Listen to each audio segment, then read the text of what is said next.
Sekolah Sesrohuna, yang saya hormati Bapak Ibu Guru, yang saya hormati Bapak calon guru penggerak. Tertib acara dalam penyampaian diseminasi aksi nyata budaya positif calon guru penggerak angkatan 10 Kabupaten Suara di SD Negeri 07 Sasaran Masyarakat sedang berlangsung.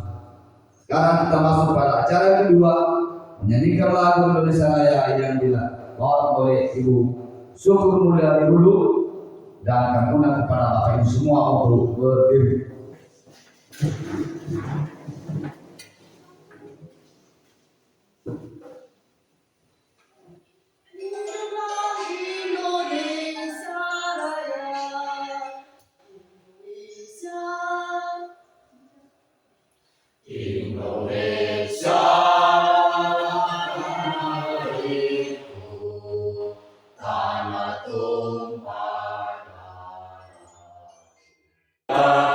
Indonesia Raya, merdeka, merdeka, hiduplah Indonesia Raya.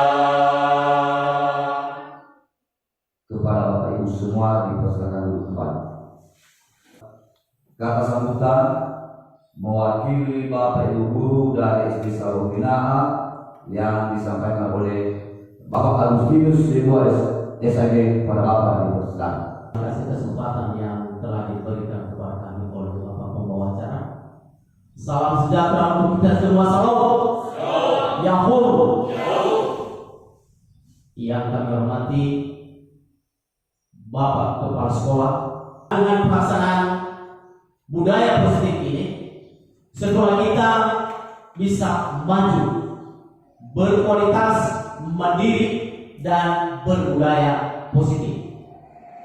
Maka dalam pelaksanaan hal ini, marilah kita ikuti mulai dari awal sampai terakhir. Mudah-mudahan penyampaian budaya positif ini bermakna guna untuk di sekolah kita. Sekian saja yang bisa saya sampaikan. Atas kerjasama yang baik, mengucapkan terima kasih. Yahoo. Salam. Penyampaian materi diseminasi kasih nyata budaya positif yang disampaikan oleh calon guru penggerak angkatan 10 Kabupaten Suara oleh Bapak Luan. Baik Bapak Ibu, terima kasih waktu dan kesempatan yang telah diberikan kepada kami. Sebelum kami menyampaikan atau memaparkan materi pada hari ini, terlebih dahulu terima salam kami. Yaum. Baik Bapak Ibu, dari awal tadi kita telah mendengarkan apa yang sudah disampaikan oleh mewakili Bapak dan Ibu Guru. Tentu di acara awal tadi kita sudah mulai bosan. Sekarang sebelum kita lanjutkan dengan acara inti, mari kita dulu melakukan ice breaking. Kepada Pak Operator kami persilakan untuk memutarkan untuk kita laksanakan. Kepada Bapak Ibu kami undang untuk berdiri.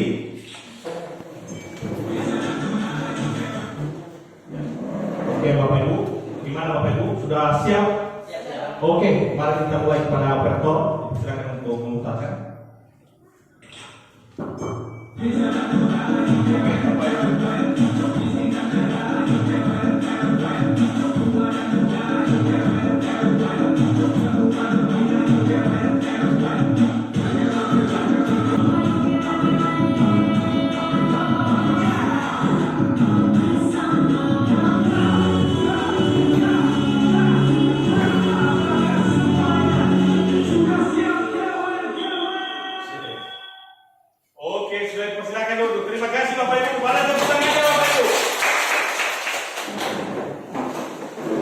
Oke Bapak Ibu, terima kasih. Kita sudah goyang tadi, sudah melakukan ice breaking, tentu untuk menghilangkan kebosanan kita dalam menerima materi yang akan kami sampaikan pada siang hari ini.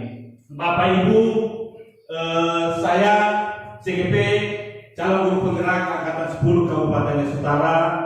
Pada hari ini saya akan menyampaikan materi mengenai diseminasi aksi nyata budaya positif di sekolah kita SDN 071164 Salopo Pinang. Pada kesempatan ini saya akan menyampaikan nanti penjelasan mengenai budaya positif di sekolah. Baik Bapak Ibu, pada kesempatan ini saya akan memulai untuk menyampaikan materi mengenai budaya positif.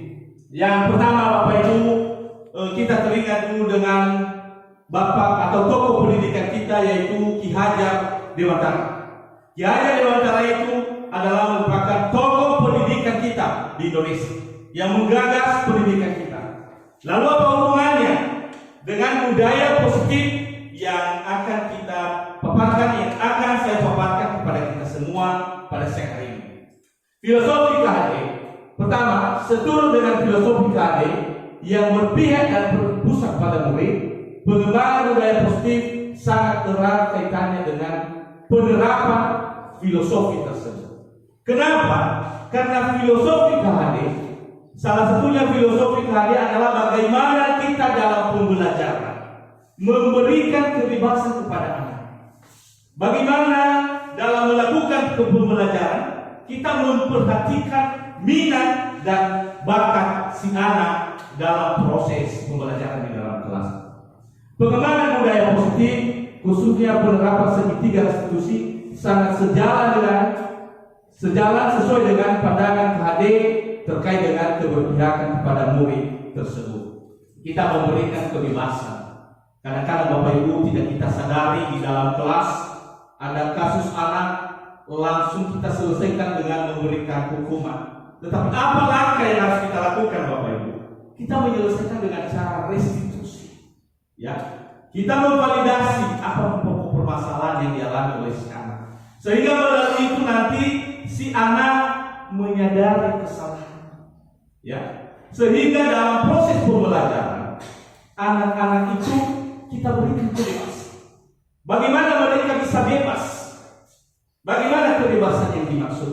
Ya, kita memberikan kebebasan kepada mereka untuk mengembangkan kompetensi yang dimiliki dengan catatan kita tetap mengarahkan.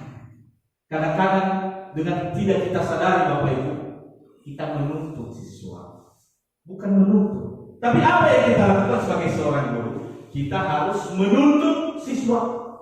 Ya, menuntut siswa. Bagaimana menuntut siswa? Mengarahkan. Karena pengetahuan kita dengan pengetahuan si anak tidak sama. Kadang-kadang kita memaksakan si anak. Kadang-kadang kita ini Bapak Ibu ya, memaksakan si anak di dalam kelas. Kamu harus bisa hari ini. Misalnya perhitungan, berhitung matematika. Kamu harus bisa ini. Seakan-akan ada pemaksaan. Ya. Yang dimaksud di sini adalah dalam filosofi ini adalah kita memberikan kebebasan kepada anak. Dengan selalu kita mengontrol dan memperhatikan minat dan bakat mereka. Karena setiap anak memiliki bakat yang berbeda-beda. Antara anak yang satu dengan anak yang lain berbeda-beda. Untuk itu apa yang kita lakukan sebagai seorang guru? Selalu menuntun mereka, selalu menghamba mereka menjadi pelayan. Kita sebagai pelayan pada mereka, sehingga dalam mengikuti proses pembelajaran mereka senang dan bahagia. Setuju Bapak Ibu? Terima kasih Bapak Ibu. Next. Ini yang kedua Bapak Ibu, nilai dan peran guru penggerak. Budaya positif merupakan tindakan nyata dalam menghayati penerapan setiap konkret nilai dan peran guru penggerak. Apa itu nilai guru penggerak? Dalam menjalankan nilai dan peranannya seorang guru, ya, budaya positif memberikan arahan yang jelas mengenai keberpihakan pada murid, inovatif, mandiri, kolaboratif, dan reflektif. Bagaimana keberpihakan kita kepada murid? Kita harus memperhatikan murid. Kita harus memperhatikan anak-anak yang ada di dalam kelas kita. Ya, kita harus memperhatikan mereka dengan sama. Ya, tidak boleh kita membeda-bedakan mereka.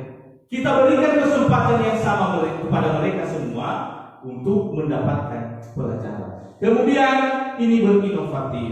Ya, ada ide baru, ada gagasan yang baru yang harus berani kita terapkan. Ya, hal-hal yang baik. Kemudian mandiri. Bagaimana kemandirian seorang anak? Kadang-kadang anak masih belum mandiri. Bagaimana misalnya dalam mengerjakan tugas, bagaimana dalam melakukan kegiatan setiap hari. Kita coba mereka mandiri dengan budaya positif.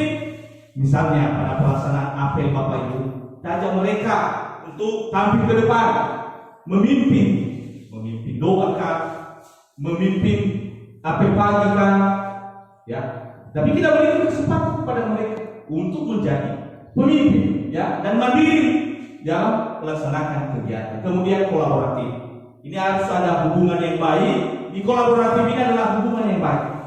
Ada kerjasama kita, baik kepada rekan sejawat seperti kita ini pada hari ini, kepada anak-anak juga, dan terlebih-lebih kepada orang tua. Kita jalin hubungan yang baik, sehingga budaya positif ini bisa kita terapkan di sekolah kita.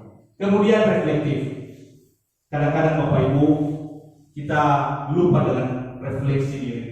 Setelah kita menyampaikan pembelajaran, maka kita harus refleksi. Apa yang menjadi pertanyaan kita di sini? Pertanyaan pertama, apakah yang sudah saya sampaikan sudah sesuaikah atau masih belum? Sudah sesuaikah dengan keinginan siswa atau masih belum? Kita harus reflektif. Anak-anak juga harus seperti itu, ya, dalam penerimaan proses pembelajaran di dalam kelas. Tentu kita sebagai guru, tentu di sana sini kita punya kekurangan dan keterbatasan, tapi kita usahakan dari refleksi ini nanti kita akan apa yang perlu saya tingkatkan, apa yang perlu saya lakukan ke depan. Nah, itu yang kita lakukan, itu nilai dan peran guru penggerak. Kemudian budaya positif juga memberikan kesempatan kepada guru untuk menjadi pemimpin pembelajaran, mendorong kolaborasi dan menjalankan perannya sebagai seorang guru. Kita dorong anak-anak. Bagaimana kita mendorong anak-anak Bapak Ibu? Kita dorong mereka bagaimana di dalam kelas. Misalnya kita suruh salah seorang anak di dalam kelas, nah, tolong di depan kelas pimpin kita dalam doa. Itu salah satu. Ya, bagaimana? Ya, memberikan kesempatan kepada murid. Kalau kepada guru juga kita menjadi pemimpin. Pemimpin yang dimaksud di sini adalah kita mengarahkan siswa, kita pimpin mereka, kita tuntun mereka dalam setiap kegiatan. Kita tidak boleh meninggalkan mereka. Misalnya kegiatan dalam proses pembelajaran di dalam kelas, kita harus selalu mendampingi mereka, melakukan komunikasi kepada mereka. Kira-kira apakah yang mereka butuhkan, sehingga mereka senang dan mereka merindukan kita sebagai guru di sekolah. Next, ini visi guru penggerak. Seorang guru dapat menerapkan budaya positif dalam rangka mewujudkan visi selaku seorang guru penggerak. Penerapan budaya positif dapat membentuk karakter yang diharapkan dapat sesuai dan seturut dengan visi guru penggerak maupun visi sekolah. Lalu bagaimana merumuskan ini Bapak Ibu?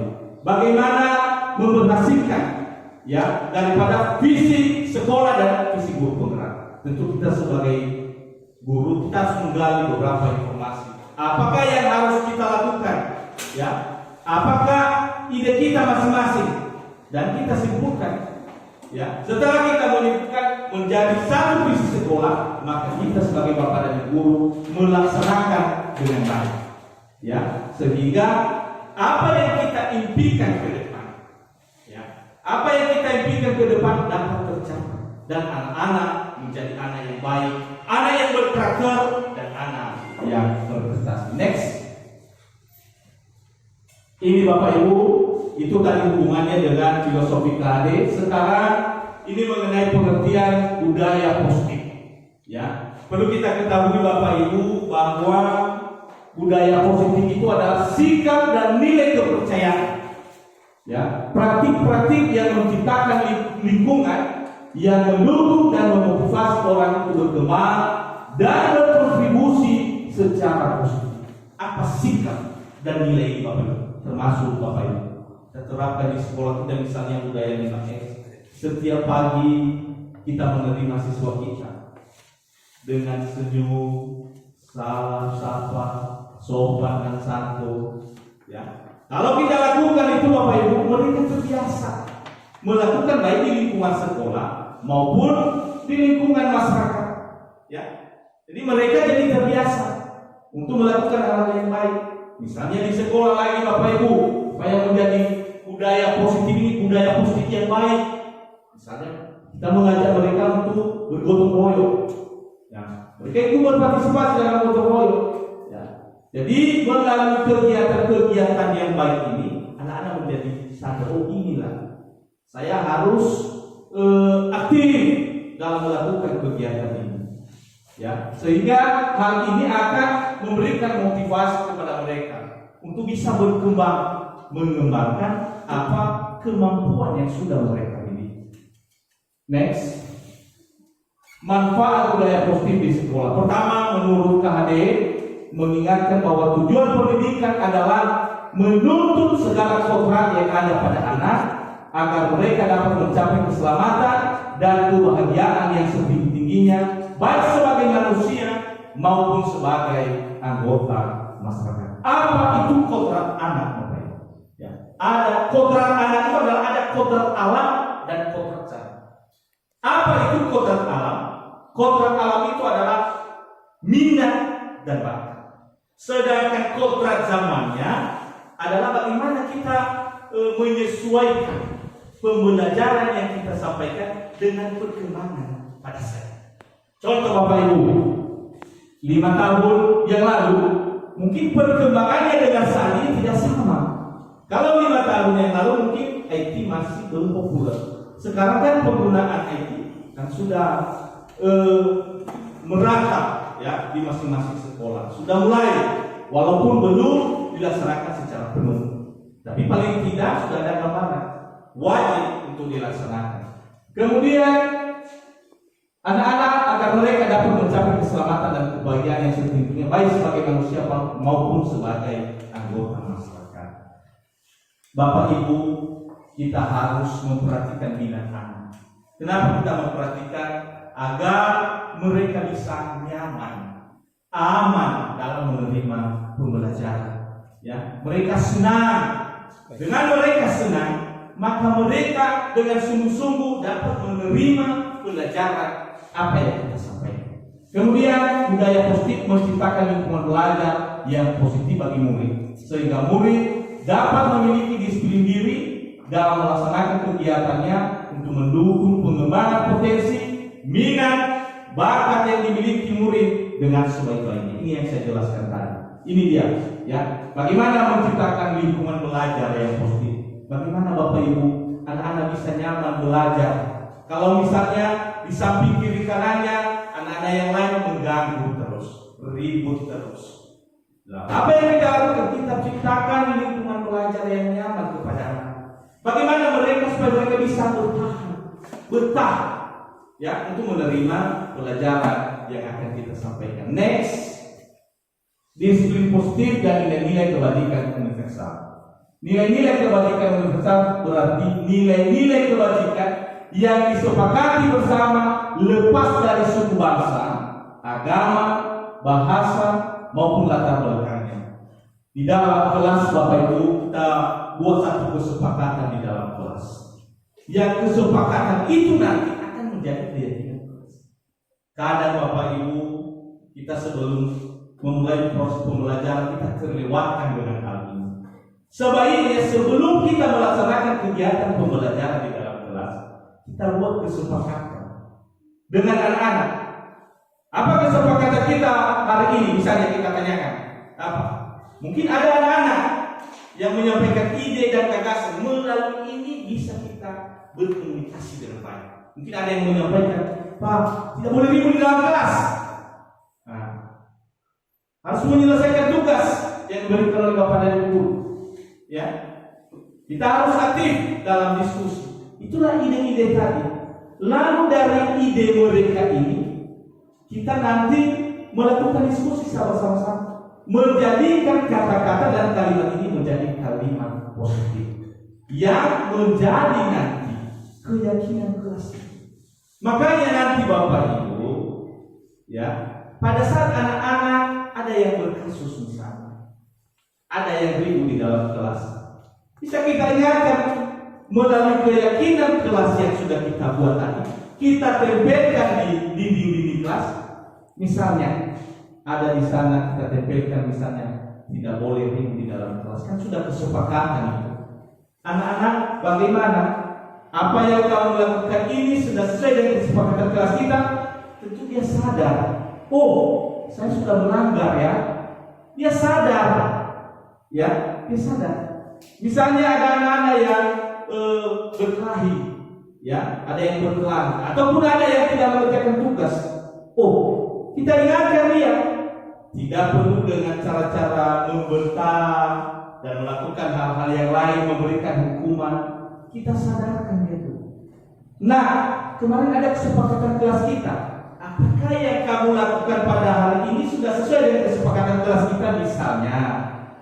Tentu dia sadar, saya sudah ulang. Maaf Pak, saya tidak ulang lagi. Secara tidak langsung anak-anak sadar. Kadang apa yang kita lakukan selama ini, begitu ada anak-anak yang melanggar, pagi kasih apa konsekuensi, langsung ke hukuman. Tapi tidak mesti Bapak Ibu, ya.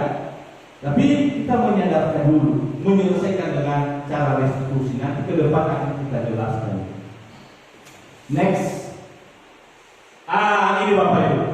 Ini ada beberapa teori mengatakan dari Dr. William Glasser dalam teorinya mengatakan ilusi guru mengontrol murid. Ya. Kedua, ilusi bahwa semua perbuatan positif efektif dan bermanfaat. Ketiga, ilusi bahwa kritik ya dapat membuat orang merasa bersalah dan dapat menguatkan karakter. Yang terakhir, ilusi bahwa orang itu dewasa, bahwa orang dewasa itu memiliki hak untuk memaksa. Ini nanti akan kita jelaskan ke slide berikutnya. Kita next dulu. Ini perbandingannya Bapak Ibu. Ini perbandingannya nanti Bapak Ibu. Ini ya stimulus respon lawan teori kontrol yang disampaikan tadi. Ya, tentang pandangan tentang dunia. Ini ada dua perbandingan. Ini menjadi bahan perbandingan kita. Tapi yang kita lakukan, yang sebaiknya kita lakukan nanti adalah teori kontrol tentang dunia. Ini saya bacakan. Yang pertama, kalau di stimulus respon tentang dunia, ya ini perbandingan realitas kebutuhan kita sama. Sebenarnya Bapak Ibu, kebutuhan kita tidak sama antara kebutuhan Pak Anielize Bua misalnya dengan kebutuhan Pak Yarman Fatih pasti berbeda Bapak Ibu. Begitu juga dengan kebutuhan saya dengan kebutuhan Pak Yuswito, Pak Agustinus kan pasti berbeda, tidak sama, ya, tidak sama. Lalu apa yang disampaikan pada teori kontrol? Realitas atau kebutuhan kita berbeda, itu yang benar, ya. Kebutuhan kita pasti begitu juga anak-anak di dalam kelas. Bapak Ibu ada 20 orang siswa kita di dalam kelas, ya. Tentu Bapak Ibu kebutuhannya tidak sama. Mungkin yang satu membutuhkan misalnya harus kalau belajar mesti dilakukan pendekatan. Ada juga anak-anak yang sudah mandiri karena tingkat kemampuan di dalam kelas berbeda-beda. Ada anak-anak yang sudah mampu, ada juga yang belum. Jadi itu dia. Kemudian semua orang melihat hal yang sama. Tentu Bapak Ibu, kalau sudah sama kita sudah sama pandangan kita semua, tentu tidak ada lagi masalah. Tapi sekarang setiap orang memiliki gambaran yang berbeda. Pasti pandangan Pak moderator tadi dengan pandangan saya pasti berbeda. Ya, pandangan Pak Joni Elvis pasti berbeda. Ya, antara satu dengan yang lain. Kemudian kita mencoba mengubah orang agar berpandangan sama dengan kita. Kemudian dalam teori kontrol kita berusaha memahami pandangan orang lain tentang dunia. Begitu juga Bapak Ibu sampai ke model berpikir menakal, dan di teori kontrol model berpikir menang-menang. Makanya Bapak Ibu dalam proses pembelajaran kita harus selalu memberikan motivasi kepada anak. Jangan ada di dalam kelas anak-anak yang kita rendahkan. Misalnya Bapak Ibu dia mengerjakan tugas, oh ini salah, langsung minder anak-anak itu. Bagaimana? Kita selalu memberikan pujian dengan catatan. Setelah kita berikan pujian, kita menjelaskan kira-kira apa kelemahan dari apa yang sudah disampaikan itu tadi. Ya. Jadi seakan-akan kita menyatakan bahwa ini masih ada ini kelemahan. Sudah bagus apa yang kamu lakukan, sudah sesuai. Nah, jadi itu model berpikir menang-menang. Berarti kita sama-sama. Begitu juga di dalam kelas kita berlakukan anak-anak itu sama dalam proses pembelajaran. Next. Nah, ini teori motivasi Bapak Ibu. Beberapa teori ini yang sudah kita pelajari. Pertama, teori motivasi ini menghindari ketidaknyamanan atau hukuman. Di dalam kelas, mari kita hindari untuk melakukan anak-anak, untuk memperlakukan kepada anak-anak yang disebut dengan hukuman. Kadang-kadang dengan hukuman ini Bapak Ibu, ini hanya sesaat ini. Ya, anak-anak memang mendengarkan hanya pada saat itu. Ya, dan jadi hukuman ini tidak menyadarkan daripada anak-anak, hanya membuat ketidaknyamanan kepada anak-anak. Misalnya Bapak Ibu, ya, bagaimana di dalam kelas kalau kita menyelesaikan masalah, kadang-kadang kita ada emosi sesaat, langsung ada kasus anak-anak sudah, ya, kita berikan hukuman, push up misalnya, belum kita validasi apa masalahnya dulu, ya, itu. Tapi kita usahakan anak-anak itu supaya nyaman dalam menerima pembelajaran di kelas. Kedua, untuk mendapatkan imbalan atau penghargaan dari orang lain. Nanti akan kita ada slide berikutnya mengenai pemberian penghargaan. Ketiga, untuk menjadi orang yang mereka inginkan dan menghargai diri sendiri dengan nilai-nilai yang mereka percaya. Ya, untuk menjadi orang yang mereka inginkan, menghargai diri sendiri. Next, nanti di sini ada di sini Bapak Ibu. Ini salah satu budaya yang sering kita lakukan nanti di sekolah, yaitu pemberian penghargaan. Dan ini masih kita laksanakan sekarang. Bagaimana supaya penghargaan ini ke depan tidak menjadi dilema di masing-masing sekolah? Mengapa penghargaan tidak efektif? Padahal di sekolah kita pemberian penghargaan itu menurut kita ya Bapak Ibu ya, menurut kita pemberian penghargaan itu efektif. Sebenarnya tidak. Ini alasannya Bapak Ibu. Kenapa? Pengaruh jangka pendek dan jangka panjang. Jangka pendeknya apa Bapak Ibu? Kita memberikan penghargaan. Misalnya ada juara satu, kita berikan penghargaan. Dia pun terus belajar dan dia mendapat prestasi. Sementara yang lain jadi minder. Seakan-akan yang lain, siswa yang lain kita hukum. Ya, kita hukum. Ada anak-anak yang berpikir seperti ini. Dia saja juara dari kelas 1 sampai kelas 3 misalnya. Tidak perlu saya belajar lagi. Itu dia, ya. Itu dia. Memang pengaruh jangka pendeknya anak-anak menjadi senang dengan mendapatkan penghargaan dari guru. Dia senang, tapi yang senang hanya sebagian, tidak seluruhnya. Ya, itu jangka pendeknya. Kemudian jangka panjangnya, ya, jangka panjangnya anak-anak jadi ketergantungan. Kalau tidak ada hadiah, dia tidak mau belajar lagi. Tidak ada niat untuk belajar, tidak ada motivasi. Ya, penghargaan tidak efisien menurut tadi teori ini. Kemudian penghargaan merusak hubungan. Kenapa bisa rusak hubungan kita? Kadang-kadang kan anak-anak mereka menagih, Pak saya juara, mana hadiahnya, mana penghargaannya? Itu makanya, ya. Kalau tidak ada hadiah, dia tidak mau belajar lagi. Tidak ada hadiah, itu apa saya belajar lagi? Itu, ya. Jadi kita terus ditagih. Kemudian penghargaan mengurangi ketepatan. Kelima, penghargaan menurunkan kualitas. Kenapa kualitas bisa turun? Karena anak-anak tadi tidak ada lagi istilahnya motivasi untuk belajar. Yang juara itu saja yang belajar, sementara yang lain tidak mau belajar. Kan sudah ada juara satunya, kan sudah ada juara duanya, sudah ada juara. Tidak perlu saya belajar. Pasti mereka itu nanti yang menjadi juara lagi, mereka yang mendapatkan. Jadi itu dia, menurunkan kualitas. Kemudian penghargaan mematikan kreativitas. Anak-anak juga tidak perlu saya melakukan hal-hal yang baik, tidak perlu saya menciptakan hal-hal yang baik lagi. Karena sudah ada mereka. Seakan-akan mereka minder dengan hal-hal ini, dengan penerapan. Kemudian ketujuh, penghargaan menghukum. Secara tidak langsung, anak-anak yang tidak dapat juara kita hukum mereka. Berarti kalian tidak bisa, hanya ini yang bisa. Itu sebenarnya. Walaupun dalam pandangan kita masih ada di benak kita, dengan kita memberikan penghargaan, ya apa tujuan kita? adalah memotivasi anak-anak untuk terus belajar. Tapi menurut teori ini, penghargaan seakan-akan menghukum yang lain. Mereka tidak mau lagi untuk melakukan bersaing secara sehat, ya. Dan kedelapan, motivasi dari dalam diri. Itu hanya motivasi dari dalam diri saja, ya. Tapi bagaimana kita dalam melakukan hal ini, memberikan penghargaan adalah harus benar-benar kita memberikan penghargaan itu secara keseluruhan, ya. Bagaimana membangun motivasi dalam diri anak itu supaya mereka benar-benar motivasi dalam diri, bukan eksternal, bukan karena hadiah baru mereka bisa belajar, tapi benar-benar motivasi dari dalam diri. Saya mau belajar. Dia tidak peduli mau dapat hadiah, mau tidak dapat hadiah. Jadi next.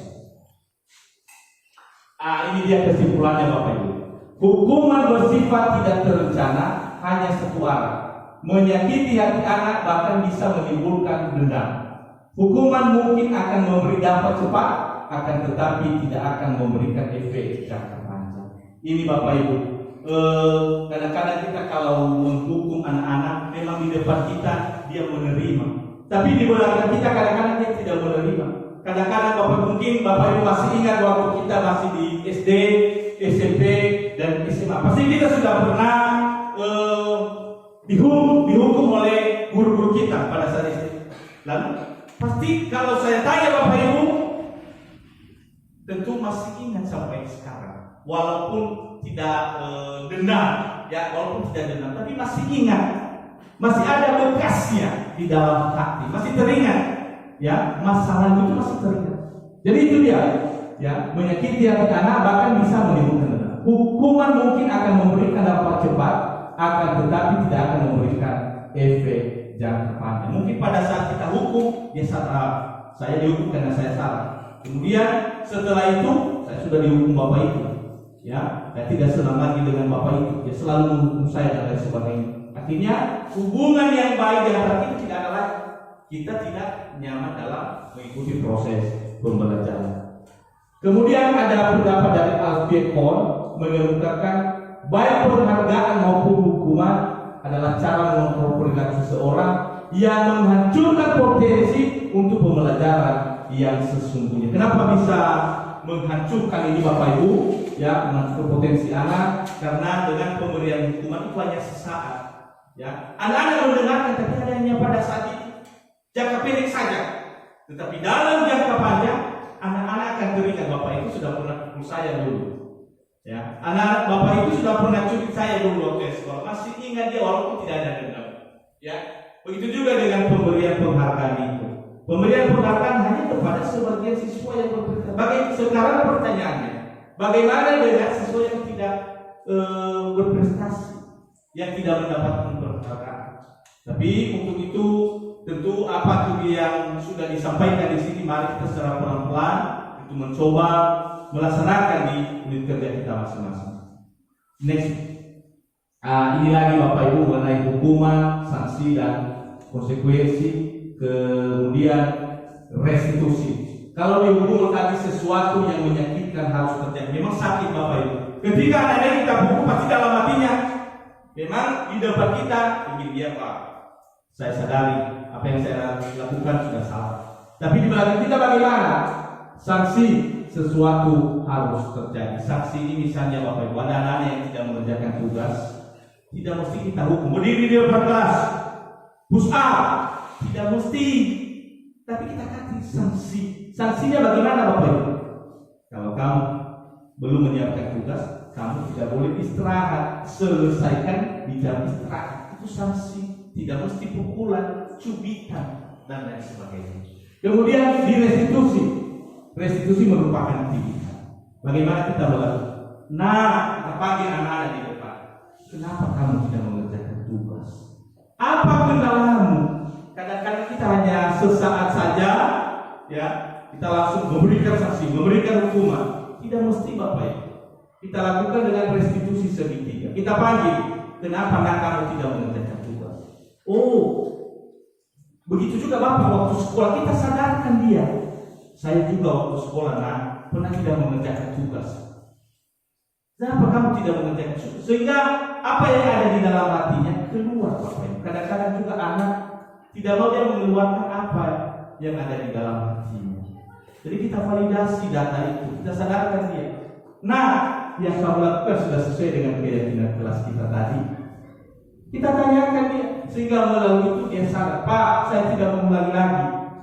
Kenapa kamu tidak mengulangi lagi? Nah, karena tidak sesuai dengan keyakinan kelas kita. Untuk itu Bapak Ibu, apa yang kita lakukan? Bapak Ibu harus tetap sabar, dan harus tetap bekerja keras. Kemudian itulah perbandingannya Bapak Ibu antara hukuman, sanksi, konsekuensi dengan restitusi. Nanti penjelasan lebih mendetail ada ke depan. Next. Ini tadi keyakinan kelas tadi Bapak Ibu. Ini keyakinan kelas adalah nilai-nilai kebajikan yang diyakini oleh seluruh kelas dan digunakan sebagai acuan dalam menjaga ketertiban dan kenyamanan kelas. Bapak Ibu, kadang-kadang kita kalau mengajar langsung saja ke RPP, langsung saja kita mengajar, membentuk diskusi tanpa ada keyakinan kelas. Bagaimana keyakinan kelas Bapak Ibu? Kita gali ide, gagasan. Nah, anak-anak, sebelum kita mulai pembelajaran pada hari ini, kita buat dulu kesepakatan kelas. Apa kesepakatan kelas kita? Bagaimana anak-anak? Apa ide dari anak-anak kami? Ada yang menyampaikan, Pak, selama pembelajaran tidak boleh keluar masuk. Kita catat. Pak, selama pembelajaran tidak boleh ribut di dalam kelas. Kita catat. Lalu setelah mereka menyampaikan ide itu, kita sebagai guru menyimpulkan, membuat dalam sebuah kalimat positif. Sehingga setelah kita buat menjadi kalimat positif, akan menjadi nanti keyakinan kelas kita.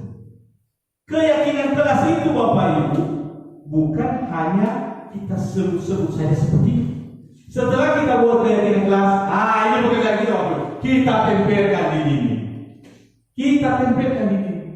Sehingga nantinya setelah proses pembelajaran berlangsung, kalau ada anak-anak yang melanggar, nah coba baca nomor 3. Ini maaf Pak. Ya, secara tidak langsung anak-anak sadar, Bapak saya sudah melanggar keyakinan kelas tadi yang sudah kita sepakati. Seakan-akan dia memberikan menyadarkan anak itu bukan harus kita, tapi melalui kesepakatan tadi. Itulah keyakinan kelas. Kalau kita lihat di sini ini anak-anak, ya mereka sedang bersama-sama dan menyepakati apa yang menjadi keyakinan kelas mereka. Kesepakatan dulu. Setelah mereka kesepakati, baru menjadi keyakinan kelas dengan dikontrol oleh Bapak dan Ibu guru di dalam kelas. Next.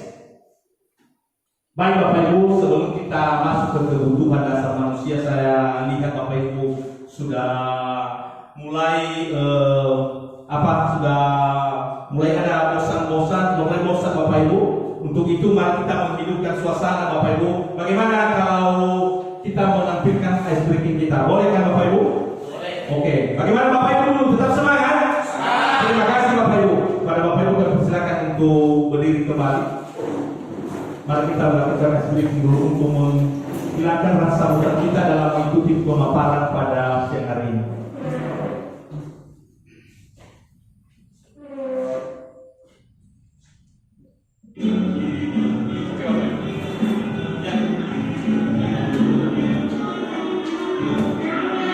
Putra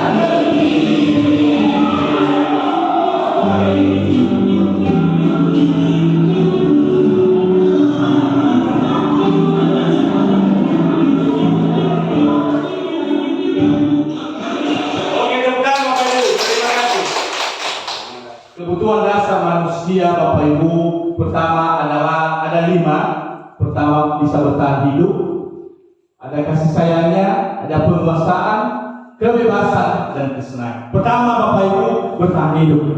Kebutuhan yang bersifat fisiologis untuk bertahan hidup, misalnya kesehatan rumah dan makanan. Jelas Bapak Ibu, tanpa kita sehat, termasuk pada hari ini, tentu kita tidak bisa mengikuti kegiatan ini. Ya, kita tidak punya rumah, tempat, ya, makanan dan lain sebagainya. Ini hanya bagian. Tentu untuk bisa bertahan hidup, kita harus ada ini, terpenuhi ini dalam kehidupan kita, baik sebagai guru, apalagi dengan anak-anak. Maka di dalam kelas, dalam proses pembelajaran kita harus memperhatikan kebutuhan anak-anak. Ya, bagaimana anak-anak itu, dari latar belakang apa? Kenapa dia seperti begitu? Kenapa dia tidak termotivasi dalam belajar? Apakah belum makan tadi pagi? Ya, jadi itu hal-hal sederhana.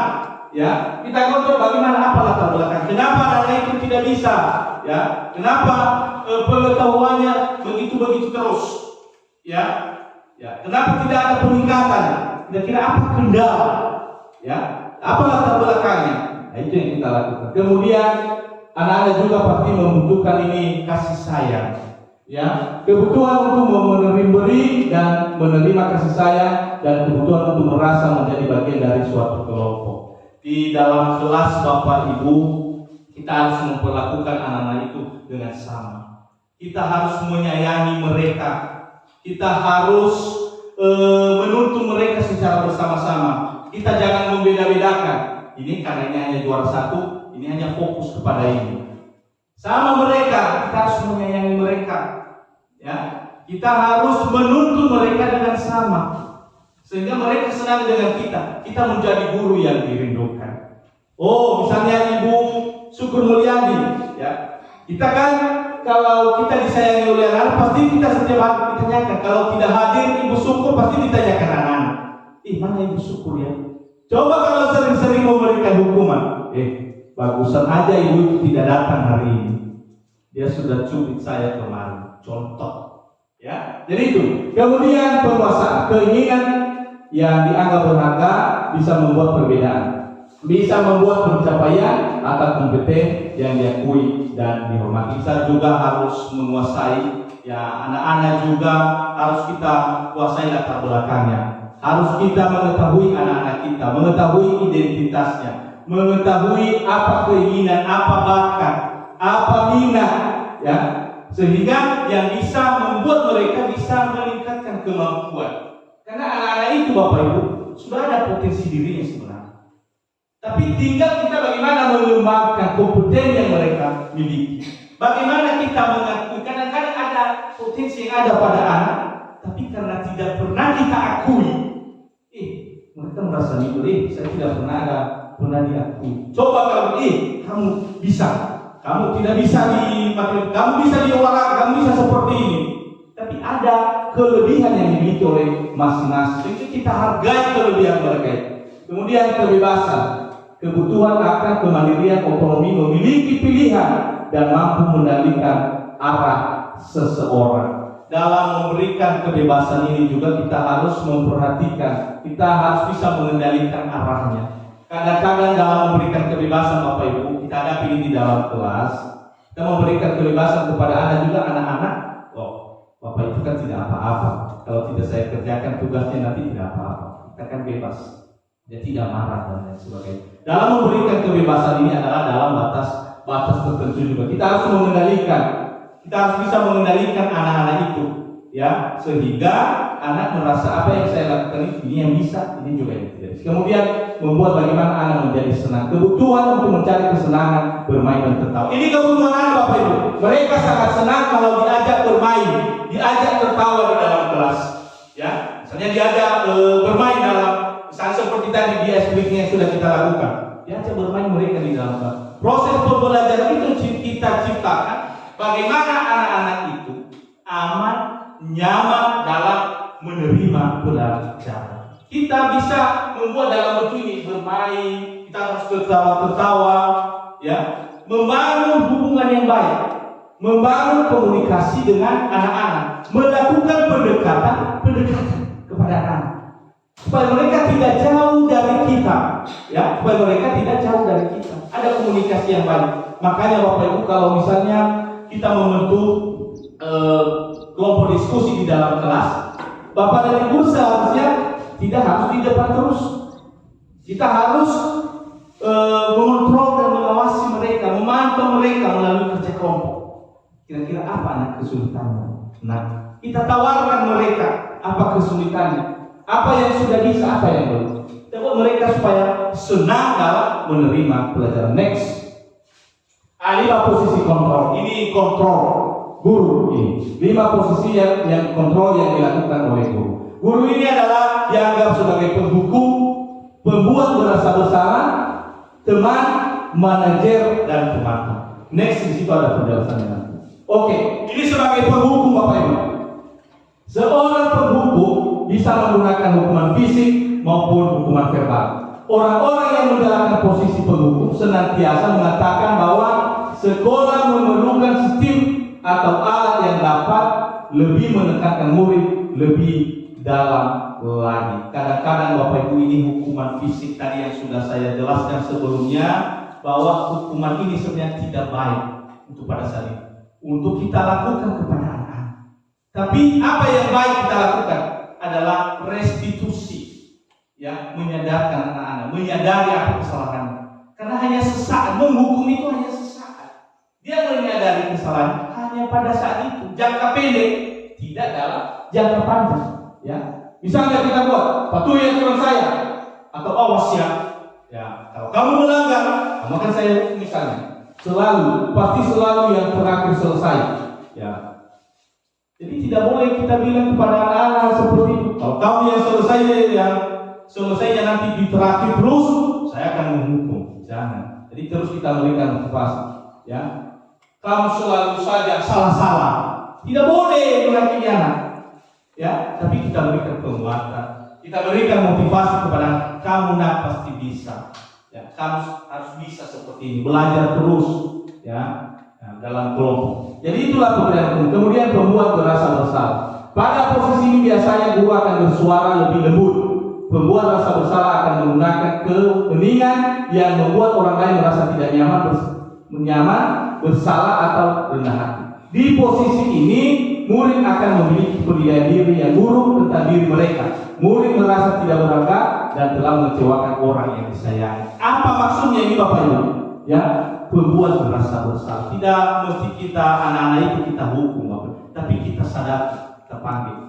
Kalau sudah kita sadarkan yang sakit, apa yang saya lakukan yang tidak bagus yang saya lakukan tadi, ya. Sampai Bapak dan Ibu kan kita sepakati di dalam kelas kemarin yang menjadi keyakinan kelas kita. Seakan-akan kita tidak menghargai Bapak wali kelas kita. Dan ini ada perasaan merasa bersalah, ya. Baru nanti menyadari, saya sudah mengecewakan guru saya sudah mengecewakan Bapak, dan apa yang sudah saya janjikan kemarin, tugas saya serahkan besok itu tidak jadi saya serahkan. Jadi itu dia, ya. Ibu sangat kecewa sekali dengan kami. Berapa kali Bapak harus memberitahu kamu, ya. Gimana coba kalau orang tua kamu tahu kamu berbuat begini? Jadi jangan kita buat kata-kata yang dapat menurunkan motivasi anak. Jadi terus kita himbau, ya, kita buat kata-kata itu. Ibu sangat kecewa sekali dengan kamu. Misalnya ibu sangat kecewa dengan kamu. Jadi jangan harapkan lagi kamu bisa naik kelas. Tidak boleh Bapak Ibu.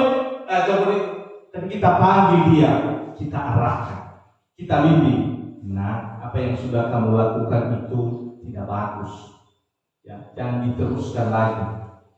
Kan ada kesepakatan keyakinan kelas kita kemarin. Coba langsung dibaca dulu.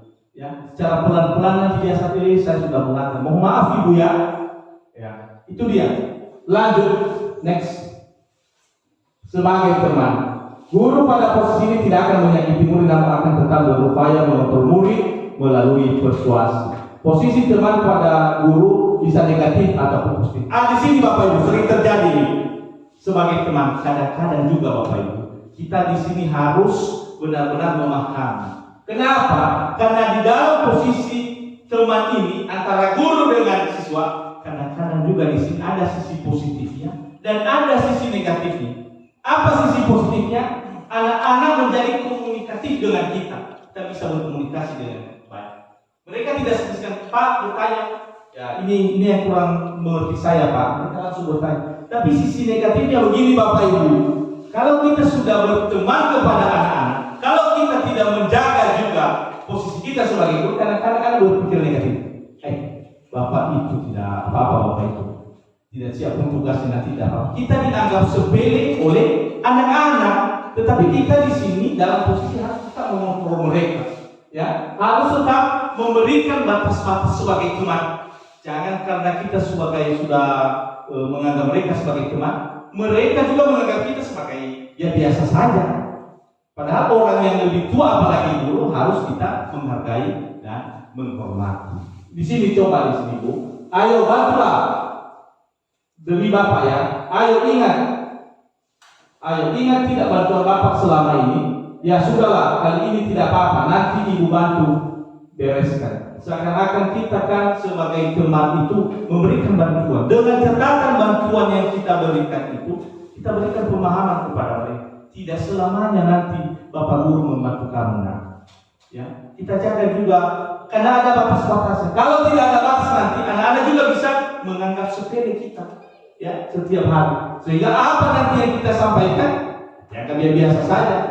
Jadi di sini ada sisi positifnya sebagai teman ini Bapak Ibu Guru, ada positifnya dan ada negatifnya. Next, memantau berarti mengawasi.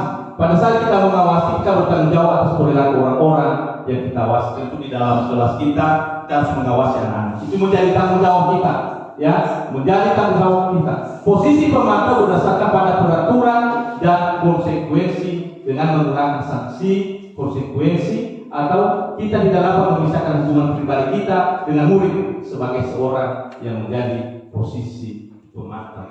Hubungan pribadi dulu kita abaikan itu, kita berlakukan anak dengan sama, kita pantau mereka, bagaimana kemampuan mereka, kita awasi mereka, ya, bagaimana posisi kita sebagai pemantau, kita pantau terus, tidak mesti di dalam kelas, tapi di lingkungan juga kita pantau bagaimana, ya, misalnya ada di sini pertanyaannya, peraturannya apa yang telah kamu lakukan, sanksi apa atau konsekuensi apa. Kadang-kadang anak tidak menyadari ini Bapak Ibu, ya. Kita sebagai pemantau, kita harus benar-benar mengawasi anak-anak itu, ya, baik di dalam kelas maupun di lingkungan belajar. Next, ini sebagai manajer. Inilah salah satu fungsi kontrol kita sebagai Bapak Ibu adalah manajer. Manajer ini adalah sebagai pengelola kelas, mulai dari awal, pertengahan hingga selesai pembelajaran. Tentu sebagai seorang manajer punya tugas yang berat. Posisi di mana guru berbuat sesuatu bersama dengan murid, mempersilahkan murid mempertanggungjawabkan perilakunya, mendukung murid agar dapat menemukan solusi atas permasalahan diri sendiri. Semua masalah anak-anak Bapak Ibu, semua kegiatan yang kita laksanakan di dalam kelas itu adalah di bawah manajer Bapak dan Ibu. Kita yang bertanggung jawab. Apalagi sebagai wali kelas, kita yang bertanggung jawab menjalankan segala kegiatan pembelajaran di dalam kelas. Kemudian memanajer juga perilaku anak-anak, bagaimana dia dalam menerima pelajaran dengan baik. Jadi itu, kemudian seorang manajer bukannya memisahkan murid dari kelompoknya, tapi mengembalikan murid tersebut ke kelompoknya dengan lebih baik dan lebih kuat. Next, ini dia Bapak Ibu, coba kita perhatikan, ini dia yang disebut dengan segitiga restitusi. Inilah cara yang terbaik, ini yang terakhir Bapak Ibu. Bagaimana Bapak Ibu, semangat kan? Semangat. Terima kasih Bapak Ibu, ini adalah cara yang terbaik yang kita lakukan dalam penyelesaian kasus-kasus anak-anak di dalam sekolah, di dalam kelas atau di dalam lingkungan sekolah. Ini dia Bapak Ibu, segitiga restitusi. Apa yang pertama Bapak Ibu? Validasi tindakan yang salah. Bagaimana memvalidasi tindakan yang salah? Kemarin kami sudah coba di sini. Pertama, kamu tentu punya alasan mengapa melakukan. Kita panggil anak-anak Bapak Ibu duduk bersama kita di depan ini. Panggil dia, kita wawancarai dia. Kamu tahu anak, tahu nak, kenapa Bapak memanggil kamu di depan ini? dia sadar, tahu Pak, semalam saya ribut di dalam kelas, semalam saya tidak mengerjakan tugas. Ya. Kamu tentu punya alasan mengapa kamu melakukan. Kita tanyakan, kenapa kamu melakukan itu? Misalnya, dia selalu terlambat menyerahkan tugas. Kenapa nak? Kamu selalu menyerahkan tugas. Pasti ada jawabannya nak. Adakah cara yang lebih efektif untuk mendapatkan apa yang kamu butuhkan? Misalnya Bapak Ibu, kadang-kadang anak menjawab, saya tidak mengerjakan tugas Pak, saya selalu terlambat karena saya selalu tidur larut malam. Kenapa? Menonton terus. Kita akan carikan solusi. Ya, adakah cara yang lebih efektif untuk mendapatkan apa yang kamu butuhkan? Kita cari dia cara-cara bagaimana. Sebaiknya kita sadarkan dia. Kalau kamu selalu tidur larut malam, tugas kamu nanti tidak siap-siap. Ya, kita temukan dulu. Harus kita identifikasi apa yang menjadi masalah. Dan itulah validasi tindakan yang salah. Kemudian menstabilkan identitas. Ya, setiap orang pasti pernah melakukan kesalahan. Kita menceritakan pengalaman-pengalaman kita, Bapak Ibu. Nah, saya juga pernah begitu waktu sekolah. Ya. Saya juga pernah melakukan itu, tapi hal itu tidak bagus. Kita sadarkan dia dengan cara-cara itu. Kemudian kamu bukan satu-satunya yang pernah melakukan itu. Ya. Pasti orang lain juga pernah melakukan itu. Tapi bagusnya jangan diulang lagi, jangan dilakukan. Berarti ada komunikasi di antara kita. Kemudian menanyakan keyakinan. Keyakinan kelas apa yang telah kita sepakati? Kita tanyakan kepada anak-anak. Nah, kemarin kan kita sudah menyepakati membuat keyakinan kelas. Coba kita. Ya. Setelah dibacanya nanti pasti dia sadar, saya sudah melanggar ini. Ya. Kemudian kamu ingin menjadi orang yang seperti apa? Setelah dia sadar, mengetahui apa kesalahannya, kita tanyakan kepada si anak. Kamu ingin menjadi orang seperti apa di masa yang akan? Pasti jawabannya, saya mau jadi sukses. Kalau mau menjadi sukses, kamu harus belajar, kamu harus menyerahkan tugas, kamu harus mengikuti aturan di sekolah dan lain sebagainya. Kita arahkan dia. Jadi ini komunikasi yang baik. Jadi cara penyelesaian kasus anak-anak Bapak Ibu di sekolah sebaiknya kita lakukan dengan cara restitusi. Pemberian hukuman sangat tidak bagus, tidak relevan dengan zaman pada saat ini. Apalagi sekarang dengan HAM, ya, tidak boleh lagi ada kita menyakiti anak, memukul anak dan lain sebagainya. Kemudian konsekuensi, boleh bukan tidak boleh kita melakukan konsekuensi dari apa tindakan yang sudah dilakukan oleh si anak. Boleh kita melakukan. Misalnya di pelajaran olahraga kita sesuaikan. Misalnya Bapak jogging Elvis, misalnya anak-anak misalnya belum menyerahkan tugas PJOK misalnya, boleh Pak dikasih dia konsekuensi, tapi konsekuensi yang sesuai juga. Jangan kita suruh sampai 100 kali push up, jangan. Nanti bisa sakit Pak anaknya, muridnya. Mungkin kita suruh 1 kali, 2 kali. Ya, kita sesuaikan juga. Boleh, karena itu olahraga. Ya. Tapi kita nanti menjelaskan setelah dia melakukan push up misalnya.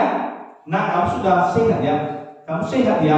Bisa melakukan push up sampai 2-3 kali. Kan ada hubungannya dengan olahraga. Jadi kira-kira seperti konsekuensi juga bisa. Ya. Kita sesuaikan dengan kasus yang dihadapi. Jadi itu penyelesaian kasus Bapak Ibu. Sebaiknya kita selesaikan dengan cara segitiga restitusi. Kita lakukan pendekatan kepada anak. Oleh karena itu, melalui penyelesaian ini, apa yang harus kita lakukan oleh seorang guru yang baik? Tentu kita dituntun untuk tetap sabar menghadapi anak-anak yang bervariasi di dalam kelas, karakter yang berbeda-beda, kemampuan yang berbeda-beda. Tentu kita harus sabar dan selalu kerja keras, selalu menyayangi mereka, selalu memberikan mereka yang terbaik. Ada lagi Pak? Next. Demikian saja Bapak Ibu budaya positif yang bisa saya paparkan kepada kita semua pada siang hari ini. Mungkin selama kami menyampaikan mungkin masih ada yang perlu kita bahas. Mari kita diskusikan bersama-sama.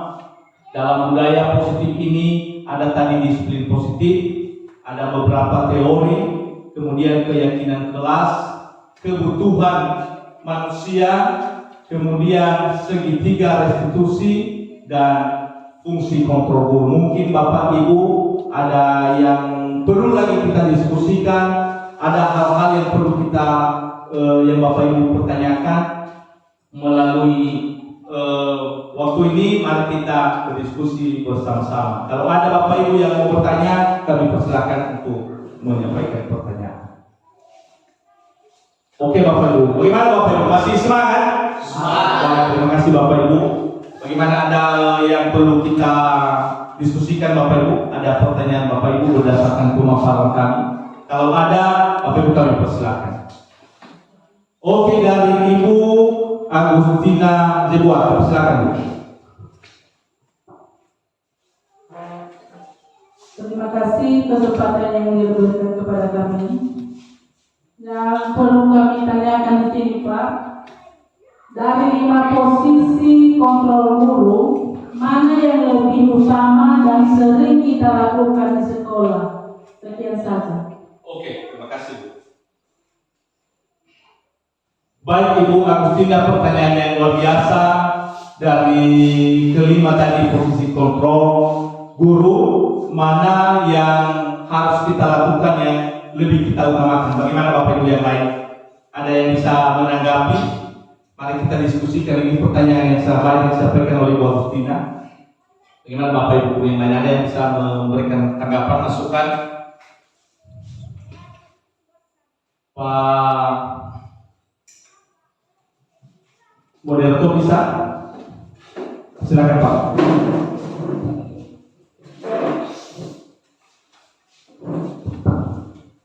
Baik, dari pertanyaan Ibu Agustina juga tadi mengenai 5 posisi kontrol yang harus kita laksanakan di sekolah kita dan dalam kelas.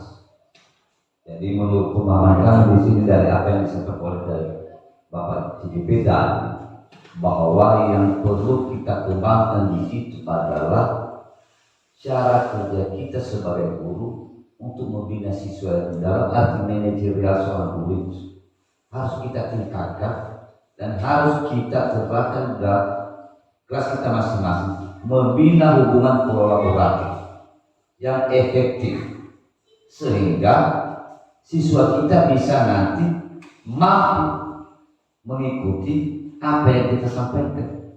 Semua yang kita laksanakan itu harus kita sesuaikan dengan manajerial sekolah. Sekian saja. Terima kasih Pak Yusuf.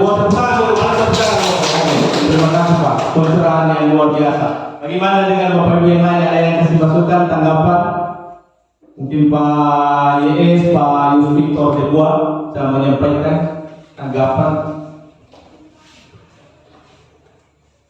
Ya, terima kasih waktu yang diberikan kepada saya untuk menanggapi pertanyaan dari Bu Agustina, yaitu bahwa apa yang diutamakan dan apa yang sering kita lakukan.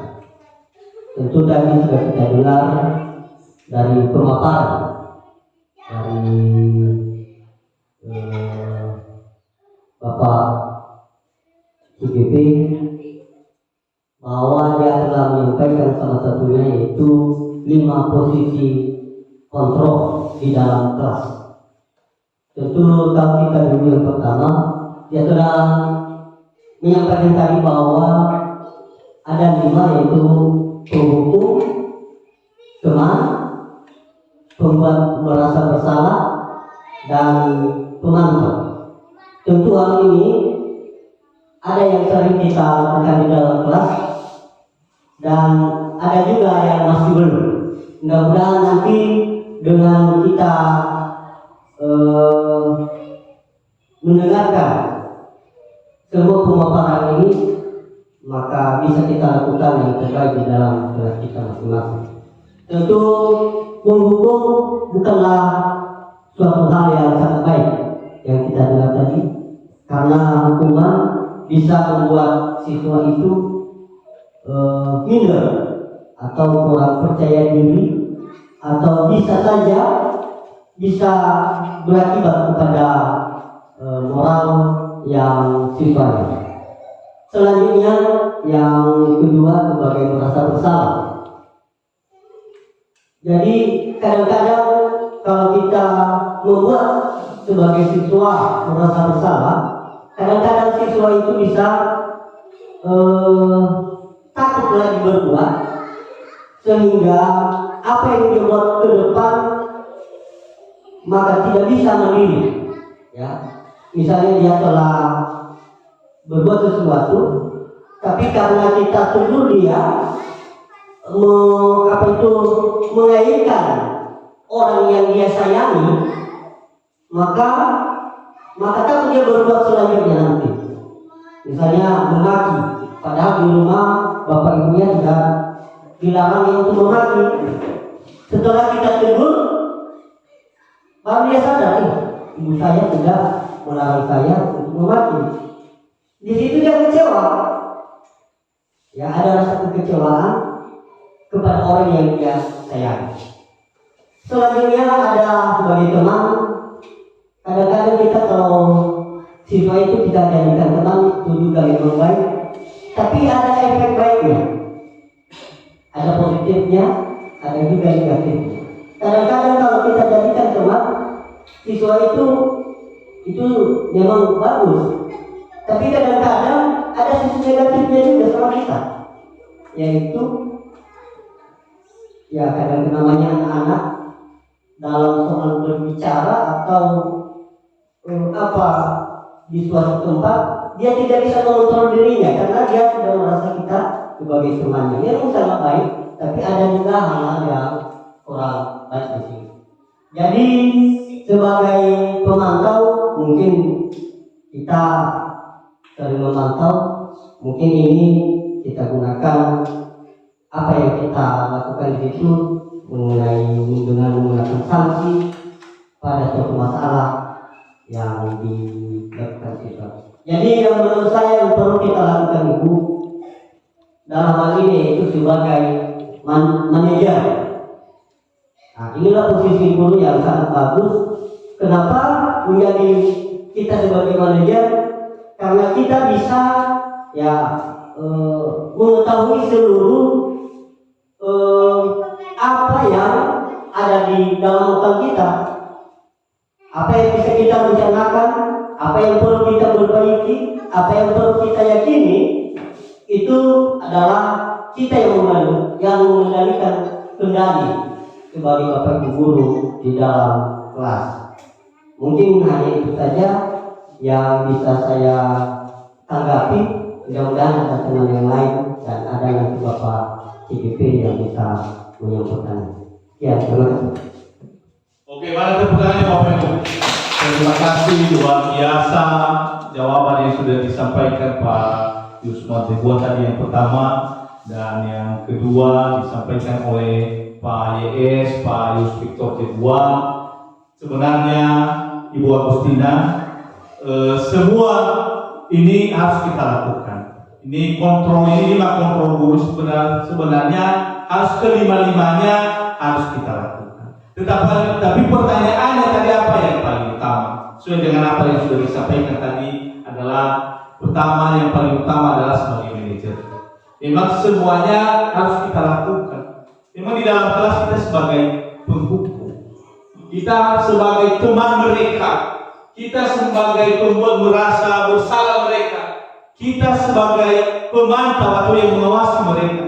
Ya, tetapi yang utama yang kita lakukan adalah kita dulu sebagai manajer, mengelola, mengendalikan sesuai tadi yang sudah disampaikan oleh Bapak Guru hebat, mengendalikan mereka di dalam kelas dari awal, pertengahan hingga terakhir proses pembelajaran. Oke, demikian saja Ibu Agustina. Semoga senang dan bisa menerima apa tadi yang sudah disampaikan oleh teman-teman. Bagaimana Bapak Ibu, ada pertanyaan yang lain? Oke, dari Pak Ani Lijewa, silakan Pak.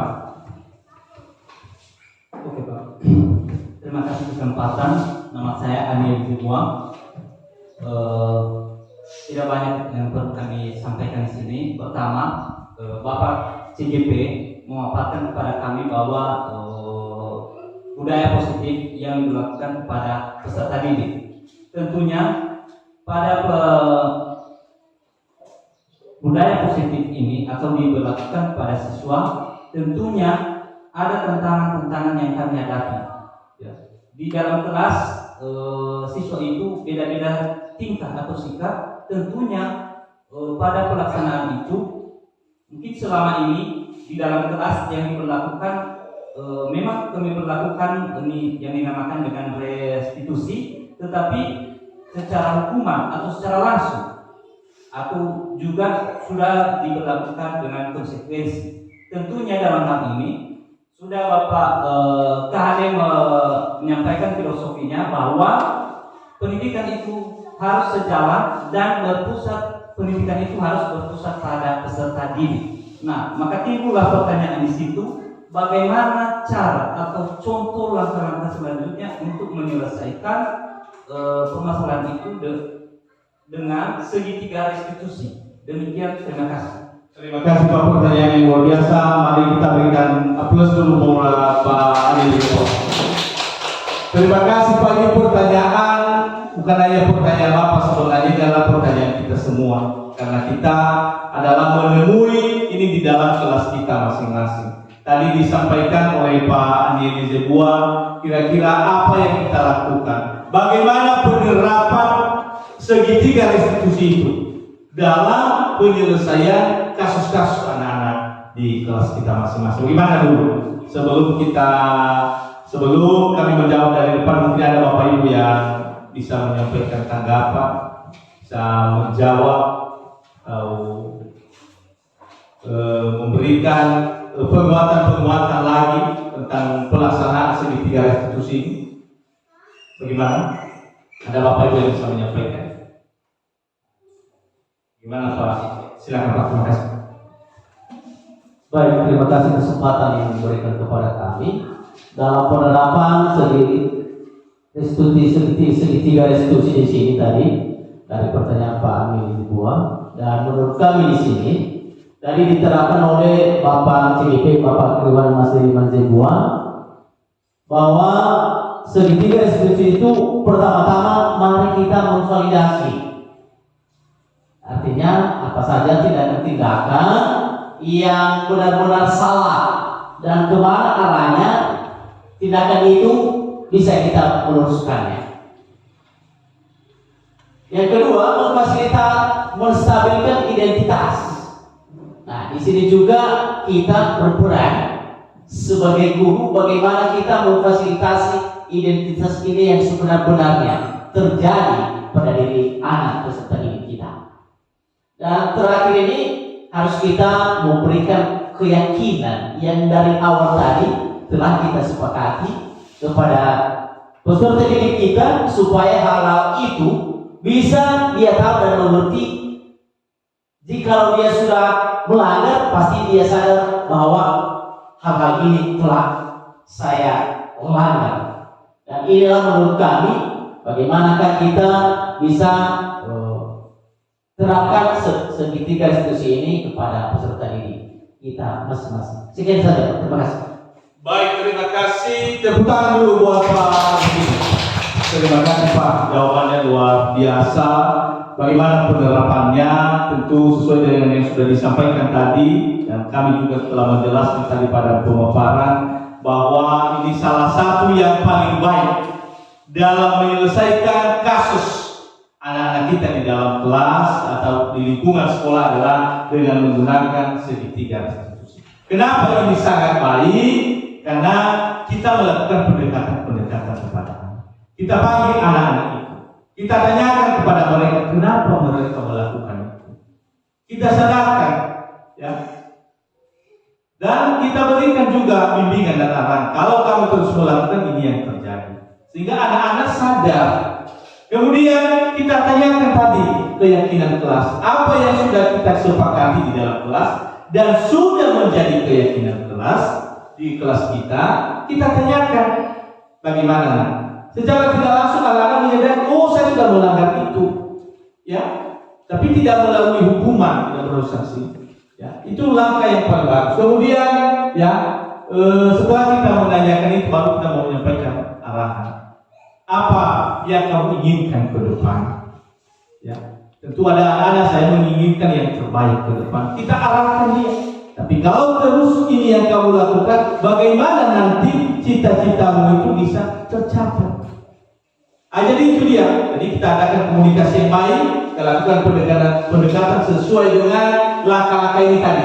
Memvalidasi tindakan yang salah. Kira-kira apa yang sudah dilakukan, apa yang salah, dan dia menyadari. Kemudian kita menstabilkan identitas. Kadang anak-anak karena dia sudah salah, dia minder terus. Ya, bagaimana menstabilkan itu?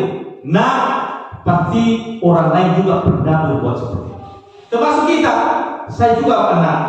Ya, saya juga pernah melakukan hal itu suatu saat. Oh, berarti bukan hanya saya ya. Dia ada motivasi, berarti bukan hanya saya yang pernah melakukan ini. Ya, kita berikan. Kemudian menanyakan keyakinan kelas. Kalau kita tanyakan keyakinan kelas, tentu anak-anak menjadi sadar bahwa yang saya lakukan ini tidak sesuai dengan apa yang sudah kami sepakati di kelas. Demikian saja Bapak Ibu. Mungkin ada satu termin tadi. Tidak ada. Oke, terima kasih Pak THT Dewa, dan persilakan.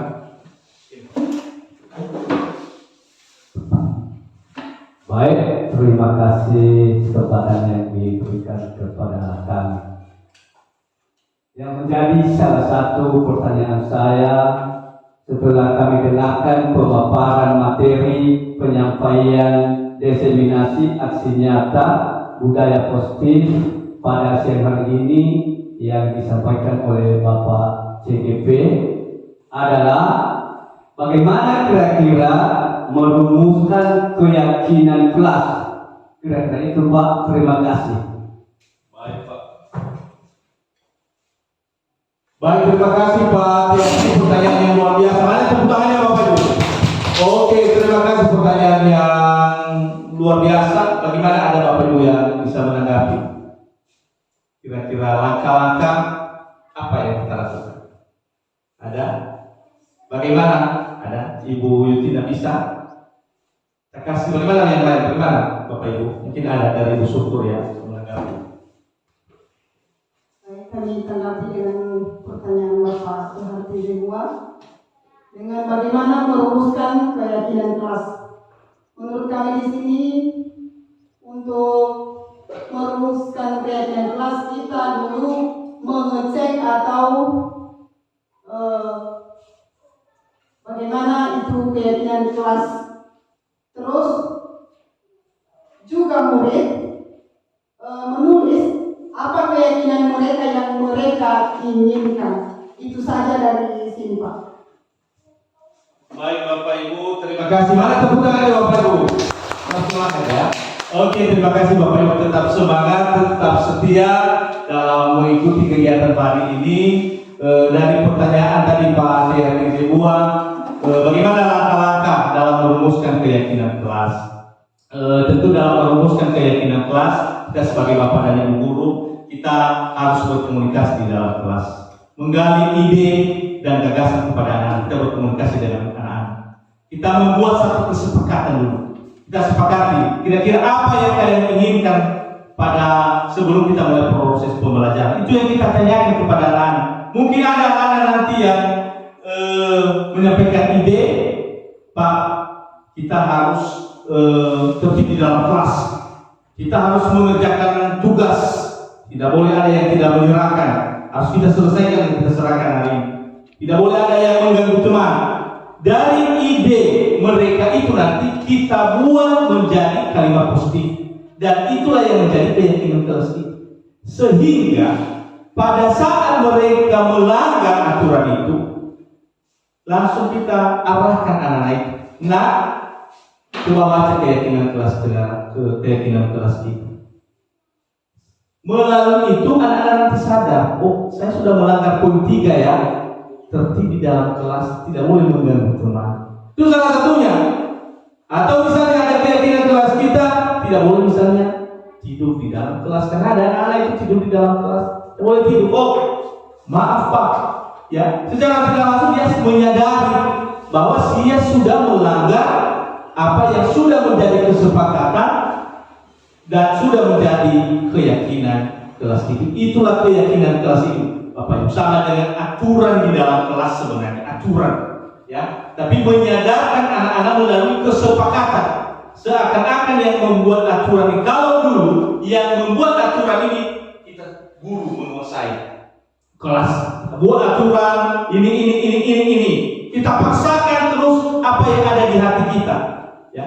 Padahal kebutuhan kita dengan kebutuhan siswa tidak sama, kemampuan kita dengan kemampuan tidak sama.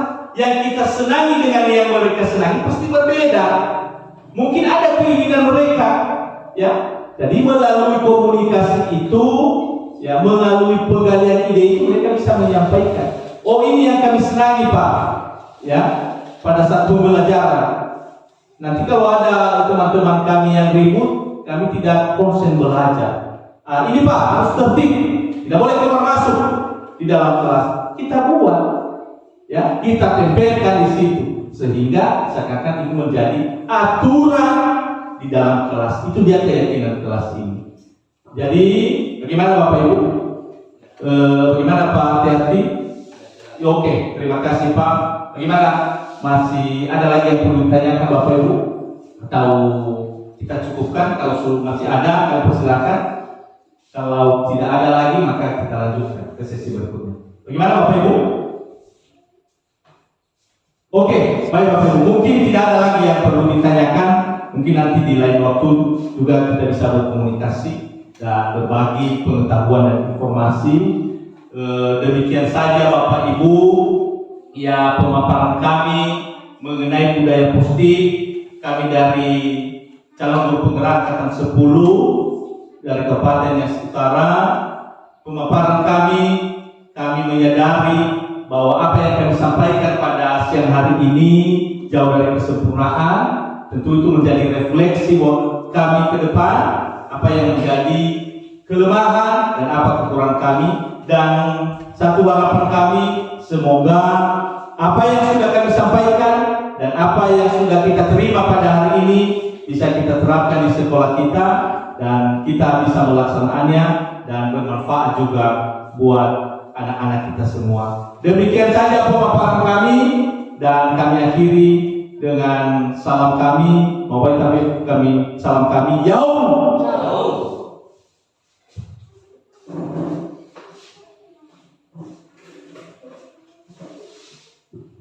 Baik, terima kasih kepada Bapak JP yang telah menyampaikan materi mengenai budaya positif yang dilaksanakan di sekolah.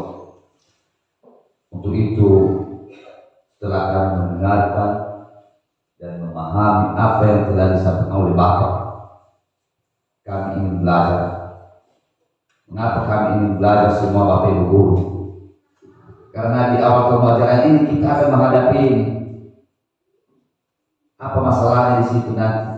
Kita menerima siswa baru yang karakternya sangat berbeda, yang memang karakternya sangat berbeda.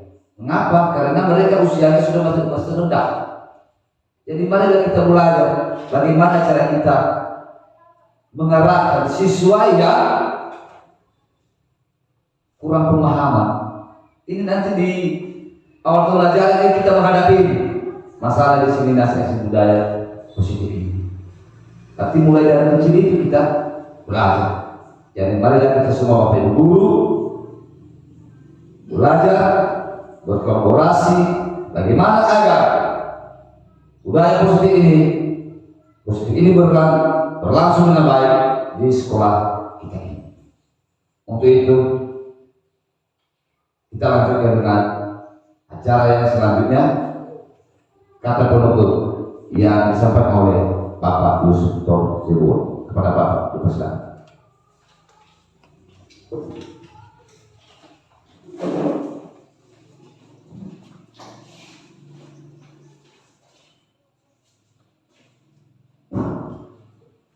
Ya, terima kasih waktu yang telah diberikan oleh pembawa acara. Sebelum saya menyampaikan kata penutup, yang pertama-tama yang saya hormati Bapak Kepala Sekolah SD Sarwo Binaan, yang saya hormati Bapak calon guru penggerak angkatan 10 Kabupaten Nias Utara. Yang saya hormati seluruh Bapak Ibu guru yang telah berkenan hadir pada kesempatan ini. Sebelum saya menyampaikan satu buah kata, terimalah salam saya dalam bahasa kita Nias. Yaum, salam, puji syukur kita ucapkan kepada Tuhan, di mana pada kesempatan ini Tuhan telah menolong kita semua pada pertemuan kita ini dari awal, pertengahan hingga sebentar lagi kita akan menutupnya. Tentu hal ini bukan karena kekuatan kita masing-masing, tetapi karena pertolongan Tuhan kepada kita, sehingga diberikan kesempatan kita untuk belajar, memahami dalam melaksanakan pekerjaan kita sebagai Bapak Ibu guru di tiap-tiap kelas yang kita ajarkan di sekolah. Tentu pada kesempatan ini kami Bapak Ibu guru sangat bahagia dan bangga, dan sebelum saya mengatakan sesuatu, menyampaikan sesuatu, kami apresiasikan materi yang telah disampaikan oleh Bapak CGP pada hari ini yang sangat luar biasa. Kami berikan aplaus kepada Bapak, kami undang Bapak Ibu semua untuk memberikan kepada. Ya, terima kasih. Kesempatan yang telah diberikan Tuhan kepada kita tentu ini adalah hal yang sangat baik, dan apapun yang kita dengarkan Bapak Ibu guru yang telah disampaikan kepada kita mengenai diseminasi aksi nyata budaya positif dan bagaimana penerapannya mengenai segitiga restitusi, tentu semua Bapak Ibu guru telah mendengar, dan mudah-mudahan ke depan dalam penerapan pembelajaran di dalam kelas marilah kita terapkan sesuai dengan yang kita dengarkan tadi yang telah disampaikan oleh calon CGP Kabupaten Nias Utara.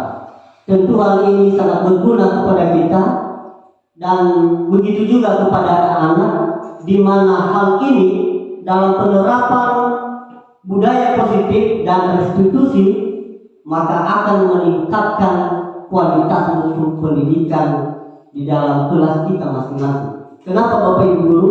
Karena siswa dan kita sebagai guru bisa melaksanakannya, ada keyakinan kelas di dalamnya, sehingga siswa tidak lagi ragu-ragu untuk belajar.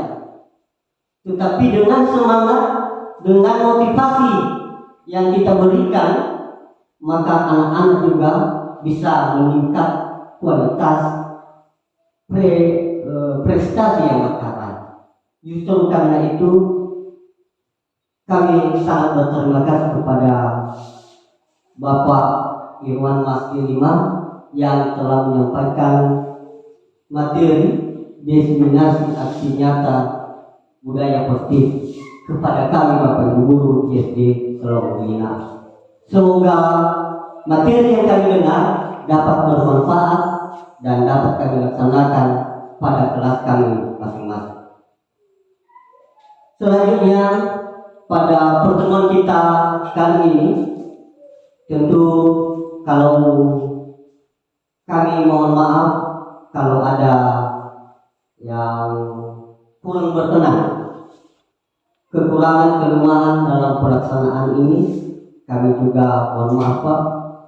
Semoga Tuhan memberkati kita semua.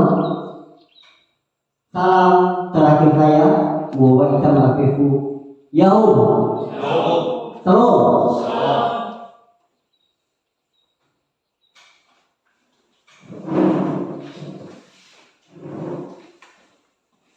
Baik, terima kasih pada Bapak Gus berdua. Untuk itu acara yang kita laksanakan atau pertemuan yang kita laksanakan pada hari ini dari awal sampai akhir telah berakhir, dan akhir kata kami ucapkan terima kasih. Yahoo! So! Sekian saja, dan terima kasih.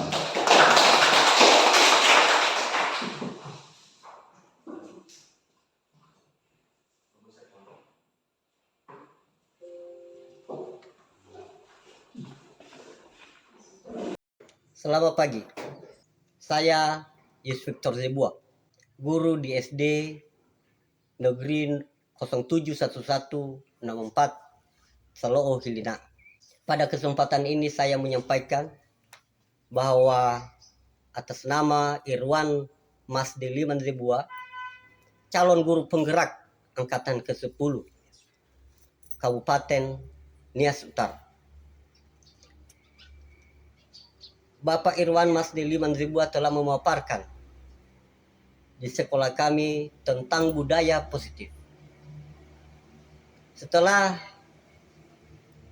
Bapak Irwan Mas Deliman Zebua memaparkan budaya positif, saya merasa bangga dan termotivasi serta tergugah hati untuk melaksanakan di kelas saya ke depan. Saya juga menyadari bahwa pelaksanaan budaya positif di sekolah sangatlah meningkatkan kualitas dan mutu pendidikan bagi siswa-siswa. Pelaksanaan budaya positif di sekolah menjadi anak-anak yang beriman dan bertakwa kepada Tuhan Yang Maha Esa, bernalar mulia, serta berkebinekaan global, bisa bergotong royong, mandiri dan berkreatif sesuai dengan profil pelajar Pancasila. Sehingga pada kesempatan ini pelaksanaan budaya positif di sekolah sesuai dengan profil pelajar Pancasila sangat luar biasa. Tetap semangat. Yahoo! Saya Yutina Hulu, guru di SDN 071164 Saloo Hilina A, menyampaikan bahwa setelah Bapak Irwan Mas Deliman Zebua, calon guru penggerak angkatan 10 Kabupaten Nias Utara, memaparkan tentang budaya positif di sekolah kami, saya sangat senang, terinspirasi, bahkan sangat berterima kasih karena Bapak sudah bisa berbagi ilmu dan pengalaman kepada kami. Sehingga pada saat ini saya menyadari betapa penting penerapannya di sekolah kami untuk menciptakan sekolah yang ramah anak, aman, dan nyaman. Terima kasih.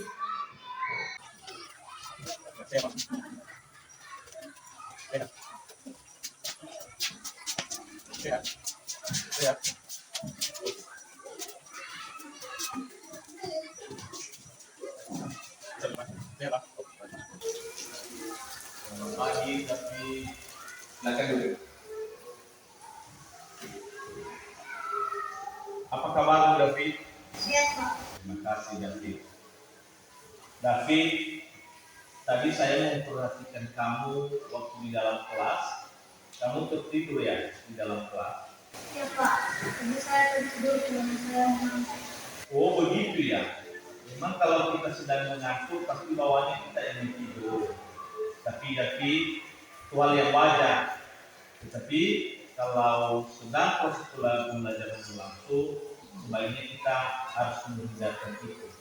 Ya, Pak. Saya minta maaf karena saya tertidur pada jam 12. Ya, David, tidak apa-apa. Sekarang mari kita cari solusinya untuk membantu kamu dalam menyelesaikan masalah ini. David, ketika kamu memiliki alasan, ya, sampai kamu bisa mengaku pada saat Bapak menerangkan materi tadi di depan kelas, kan? Saya merasa lelah, Pak, dan saya mau menonton pertandingan sepak bola di Melati. Apakah kamu masih ingat dengan keyakinan kelas kita yang sudah kita sepakati sebelumnya? Iya, Mas. bisa mengingat dan menyebutkan keyakinan kelas yang sudah kita sepakati itu? Kira-kira masih ingat kamu? Kalau masih ingat, coba disebut. Disiplin waktu, berdoa sebelum dan sesudah pelajaran, pelajaran dan bersopan santun dan hormat kepada orang lain dan mendengarkan ketika menjelaskan. Benar. Apakah tidur di kelas waktu guru menerangkan merupakan hal yang santun dan menghormati orang lain? Tidak, Pak. Oke, tapi kamu pasti juga mendapatkan rasa senang kan? Karena kamu bisa tidur. Tapi tidur di waktu jam pelajaran itu tidak baik. Selanjutnya, langkah apa yang kamu lakukan agar tidak tidur di dalam kelas waktu jam pelajaran? Kira-kira apa yang kamu lakukan? Saya di rumah akan tidur dari awal dan tidak akan diganggu setelah. Baik David, terima kasih. Sekarang kamu pasti inginnya menjadi orang sukses kan? Oke, kalau begitu David, mari kita bersama-sama untuk melaksanakan keyakinan kelas kita sesuai dengan yang sudah kita sepakati, sehingga impian menjadi anak yang sukses bisa terwujud di masa yang akan datang. Oke David, terima kasih. Sekarang kamu boleh kembali ke kelas.